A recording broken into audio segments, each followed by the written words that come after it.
பெண்களை மையப்படுத்தி திட்டங்கள் அப்படின்ற ஒன்று உங்கள் 5 ஆண்டு கால ஆட்சியில் தொடர்ந்து பார்த்தா பெண்களுக்கான திட்டங்கள் அதிகமாக இருக்குது. ஆண்களுக்கு விடவும் பெண்களுக்கு அதிக முக்கியத்துவம் தரீங்களா? இந்த பெண்களுக்குரிய மரியாதையை கொடுக்கணும். ஒரு பெண்ணு கல்வி அறிவில் படித்து முன்னுக்கு வந்தாங்கன்னா அந்த குடும்பம் மட்டுமல்ல அந்த நாடு முன்னேறும்னு படிச்சிருக்கோம். அதனால் பெண்களுக்குரிய முக்கியத்துவத்தை நம்ம கொடுத்துக்கிட்டு இருக்கிறோம். நீங்கள் அறிவிக்கிற இல்லத்தரசி அல்லது உரிமை தொகை இதே மாதிரியான வாக்குறுதிகளை போட்டி போட்டுட்டு அதிமுகவும் மற்ற கட்சிகளும் தர்றாங்க. அது மக்கள் நம்ப தயாராக இல்லை. காரணம் திமுக பொறுத்த வரைக்கும் அது கலைஞர் இருந்த காலத்தில் நம்ம பார்க்குறோம். கலர் டிவி கொடுப்பேன்னு சொன்னார் கலைஞர். அதே மாதிரி செஞ்சார். அது நிறைவேற்றினார், முழுசாக நிறைவேற்றினார். அதே மாதிரி திமுக வாக்குறுதி கொடுத்தா நிறைவேற்றுவான நம்பிக்கை இருக்குது. எடப்பாடி பழனிசாமி சொல்கிறதெல்லாம் மக்கள் நம்ப தயாராக இல்லை.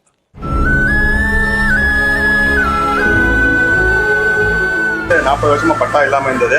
உங்க ஆட்சியில எங்களுக்கு பட்டா கொடுத்துருக்காங்க. ரொம்ப மகிழ்ச்சியா எங்க மகளிர் உதவி தொகை எங்க அம்மாவுக்கு வருது. உதவியா இருக்குது. பஸ்ல போகும்போது சௌகரியமா இருக்குது எங்க அம்மாவுக்கு.